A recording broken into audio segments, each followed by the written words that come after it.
everybody. So we're going to start module 5's recordings and lecture recordings. And so we're going to talk about sex, power, and intimacy. So let's go ahead and get into that. All right, so we're going to talk about the social construction of sexuality first. Not entirely sure why that did that. Hold on. There we go. All right. So when we get to terms, I'm not going to go ahead and go through all of those terms with you because those terms are on a different lecture that I went ahead and uploaded from the intro to my sociology of sexualities class, because I think that those definitions are a little more thorough and a little more nuanced to how sexuality can be discussed, or how should be discussed, I guess. But we need to talk about a few things. So sexuality is more than just the personal. Like, yes, it is a personal thing, but it's more than just the personal because it's influenced by society, culture. It's influenced by political liability. There's many countries where it is illegal and punishable by arrest or death to be queer or to be LGBTQ plus membership. Sexuality is socially constructed and thus historically changing. So what you can do as part of your sexuality changes depending on who you are and depending on where you are, the geography you live in, the political environment you live in, the social world that you live in. It is socially controlled. So what we can and cannot do is depicted, and what the consequences for those are socially depicted through our society, right? So when we talk about the messaging for what sexuality looks like, we talk about how heteronormative it is and how much that plays into our messaging about when somebody does not follow that norm. Sexuality is socially learned. So again, we teach that through hidden curriculums, through our media, through our interpersonal interactions, right? About what gets social sanctions in public and what doesn't. Kids grow up learning what relationships are normal and out and on the open and that they see, and what relationships that they don't see. And those things have impact and inform their social norm. Sexuality intersects with all of our other identities, right? So it intersects with our ability, it intersects with our age, it intersects with our race, it intersects with our gender for sure. And these intersections cause us to have different opportunities or social sanctions depending on where we fall in those intersections. Sexuality is expressed through institutions. So you see this expressed through education. You can see this within the education. You can see this within your workplace environment. There's a bunch of different institutions where your sexuality impacts you as a human being and influences the ways in which you'll be treated, the ways in which you will have or be limited to opportunities. And all of that falls within social institutions. Sexuality is expressed through societal sexual scripts, which are just like those interactions that you have with other people. You follow a specific type of interaction. You follow a specific type of engagement with other people that is impacted or created based on how normative you are or how deviant you are to those social norms, how you follow those sexual scripts that are ascribed to you. So coming out, especially when it comes to your sexuality, is a process because sexuality itself is fluid, right? So it's ever changing. You don't want the same things out of sex as a teenager, as a 20-year-old, as a mom of kids, right? Like as a parent, or as somebody in a steady relationship, or as somebody in multiple relationship, right? Your sexuality and how you want to express it and what you want and what you don't want, what you're willing to do, what you're not willing to do, all of those things, and what you're capable of doing, all of those things change depending on your age, depending on your ability, depending on where you are. And so sexuality itself has to be fluid because you can't have the same thing. Now, who you might be attracted to might be similar, but again, that might change. As you get older, you might, again, have a sexuality that should change with that. You're not still going to want 15-year-olds when you're 45. If you do, there's a problem with that, right? So your sexuality and who you get attracted to also changes. It may still be heteronormative, or it may never be heteronormative. But in doing that, there are still parts of your sexuality that are fluid and changing. And so when it comes to coming out, that is fluid and changing as well, depending on what circumstances you're in, depending on the safety risk, depending on multiple different factors. That coming out process is consistent and ongoing, because you will pick who you want to disclose that information to and who you don't, or who involuntarily gets that information based on discriminatory measures or someone outing you, or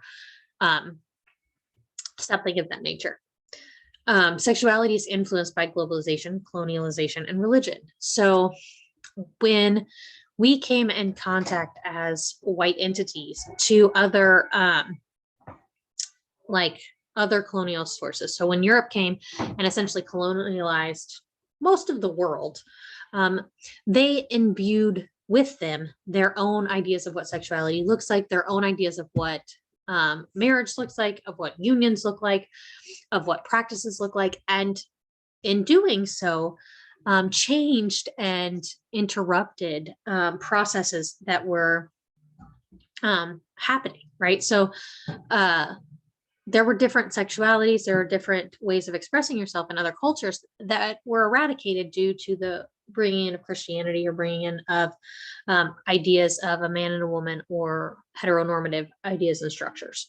And in doing this, we invalidate and actively erase some of those influences and some of those abilities to have more variance in sexual function, or in sexual identity, I guess. But sexuality is also commodified within capitalism. So capitalism also has an effect on society, or on sexuality in society, because it has the ability to make it marketable. It is portrayed within the things we advertise. It's portrayed within the things that we watch in the media. It's portrayed in, and it's commodified in a way that certain particular ideas of sexuality are expressed, right? And it's also expressed through things like porn and things of that nature, which we kind of talked about in the last lectures. But that commodification becomes objectifying in some ways, but it can be empowering in others. So it just kind of depends on who's filming it, what it means, what its purpose is, or in what ways it's being commodified. And then again, we're going to talk about terms, all of these terms in that other lecture. So please make sure that you watch that other lecture. If you don't watch any of the lectures, like that one's the most important, because when you look at these slides and discuss the terms, you want to make sure that you're using affirming language. Again, language really matters. And that's something that I like to express multiple times and multiple of my lectures, because these things, as you move through society, your language is going to be the things that you tend to take from these classes. And I want to make sure that you're using language that is effective and that you understand how to kind of communicate with people. We're going to go into the politics of sexuality.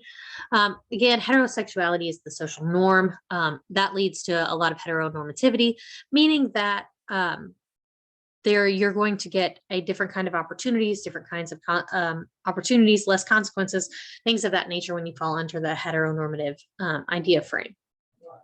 Heteropatriarchy is this idea that within, not only are you heteronormative, but you're heteronormative and you move your line and your like reproductive function and all of that moves through the father's line, right? So you're gonna get your last names, you're gonna go under this idea that not only are you heteronormative, but the male is at the top, that there's a dominance in gender of that heteronormative relationship.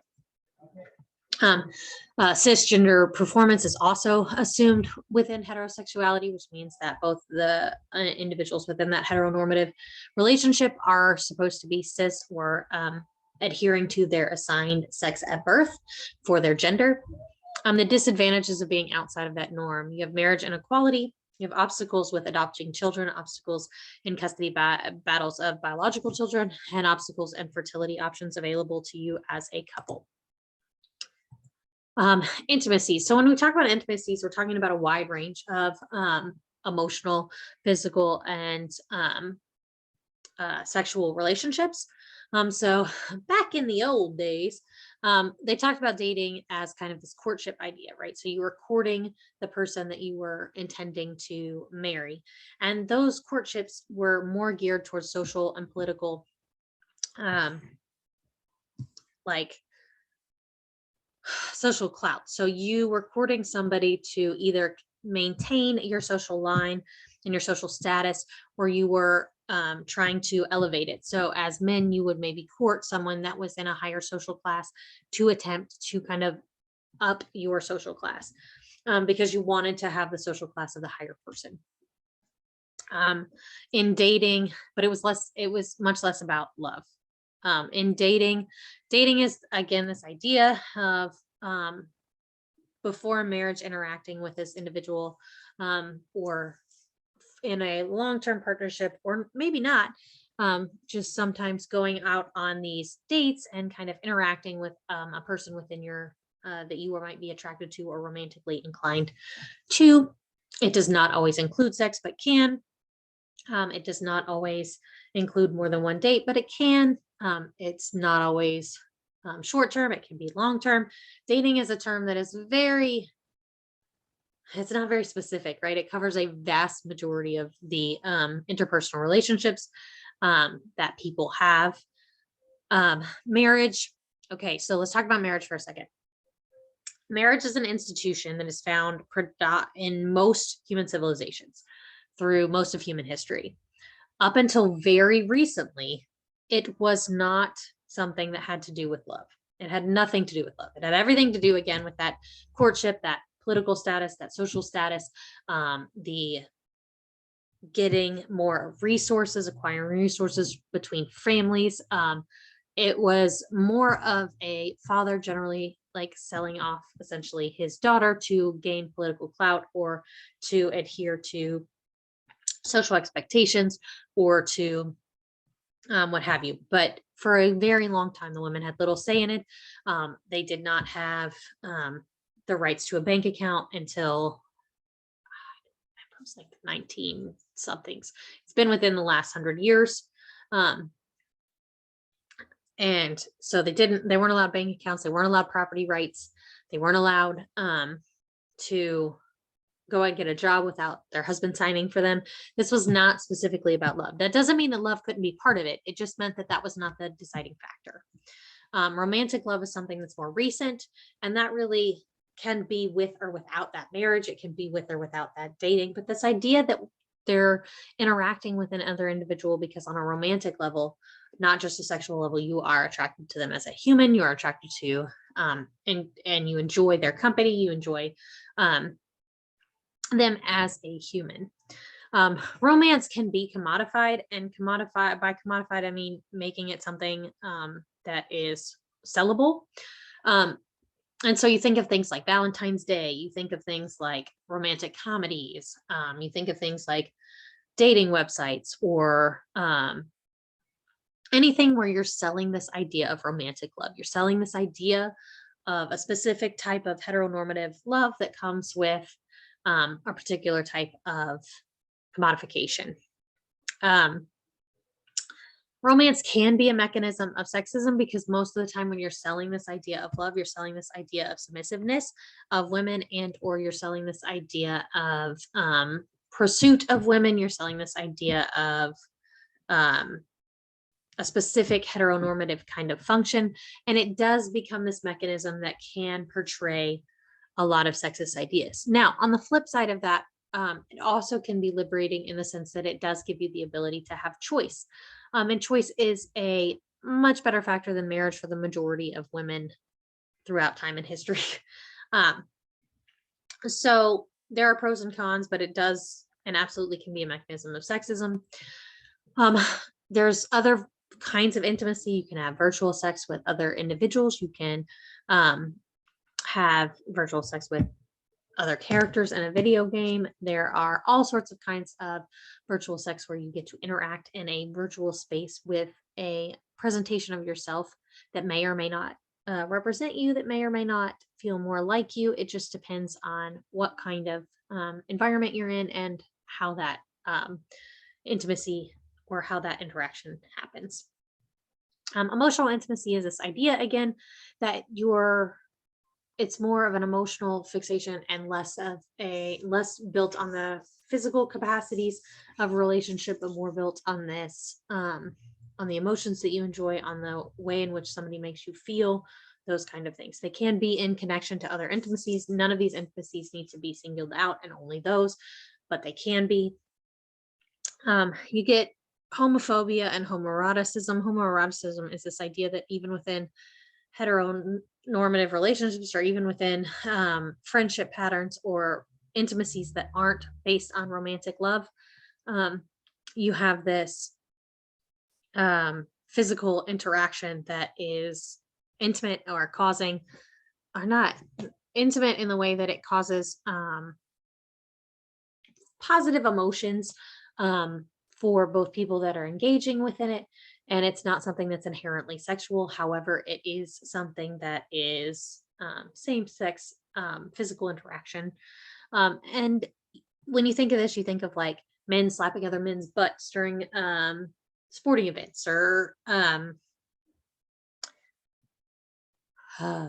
could think of more, but my brain is fried. But there's this idea again that in these places where homophobia is very rampant, there's still very same-sex interaction and intimacies in ways that are meaningful to those people in those situations. And it's not to take away that those things aren't bonding rituals, aren't things that are important. It's just to draw attention to the fact that we as human beings, as social creatures, interact with each other in all sorts of manners of intimacy, and those intimacies are not invalid, and they don't need to be considered homophobic or considered queer or not queer, just judging by the sex of the individuals that are engaging in it. Their interpersonal communication is incredibly important within all intimacy, because it allows for the pace of, it allows for consent, it allows for choice, it allows for the ability to communicate one's needs, desires, wants, and those things are very important within intimacy and relationships. We're going to quickly rock through these 3 articles so that we can be done with this one. The Cult of Virginity article was really talking about how sexuality and within teens is really considered at risk, right? It's promiscuous, it's reckless. When in actuality, it's something that's always kind of been, and something that wasn't made a big deal until much later in human society. It's interesting that they bring up this question of what marks the line of virginity, and depending on who you ask, that will greatly vary, right? And it can be something, it depends on the physical act that you consider not being virgin, or you consider sex. But what you consider sex is also varied depending on culture, depending on the positionality, depending on the sexuality that you entail. Virgin seems to be synonymous with women. When we talk about virginity as a commodity, as something that we want, or something that we want in someone, it's generally not, hey, we want to go pick a virgin guy. It's, hey, we want that female that is a virgin, is pure, is what have you. And it ends up being synonymous with this morality and purity, and it gets tied into women's worth in ways that are very toxic and harmful. She raises a question kind of at the end of her article that really talks about, is virginity a farce? And I think that this is very interesting, right? Like this idea that this particular thing, while meaningful and can be meaningful, is it supposed to be given the amount of social clout that we give it? And why does that social clout have to be there for that particular thing? And so it's something to think about. I think this article raises a whole lot of questions about, and points out a lot of the double standards that come in with gender and sex. This one's super important, the consent among college students, and why it's hard to answer about the consent. Young people typically express consent, not just in like actual verbal ways, but in body motions and in nonverbal responses. But that can cause certain risk factors or situations to come up where they're not being read correctly.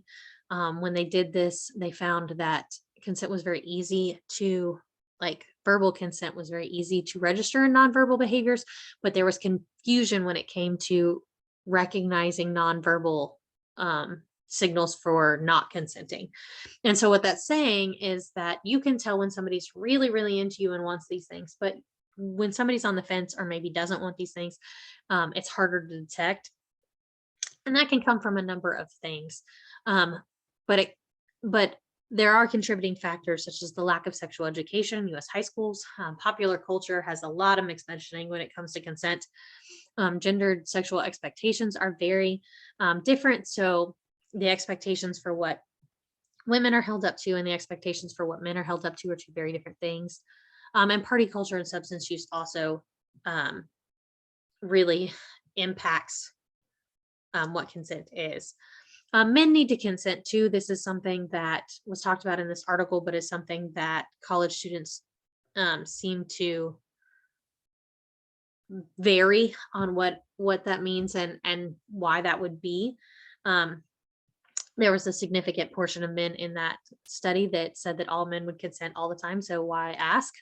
But that's part of understanding and making sure that violence is not done to others, is making sure that consent is consensual for all parties involved in whatever the activity ends up being. And then this last one was really talking about the intersection of religion and sexuality, how homophobia within religion can impact family dynamics, including family rejection, and how it can impact how you interact with or what identities you can present in public. Progress. I love the quote on the bottom of page 320. And so I don't have my book in here with me, but just talking about the progress and being able to be themselves, and the difference between spirituality and religion itself. So it's a cool quote. I think you guys will like it. And then it also talked about Islam being the spirituality and Islam not being a civilization. And these two things are not the same. One of them upholds these ideas of morality, of social context, and the other one is a religious aspect of self, right? Spirituality is something akin to oneself. And so that's kind of all I have for you for that chapter. We'll get in and do the last bit, and that one's going to be a little bit, I'll have to break that one up because there's a lot to cover, but hopefully there will be 2 lectures in that one, and then that will be it for this semester or this particular grouping. So I hope you have a great week, and let me know if you have any questions.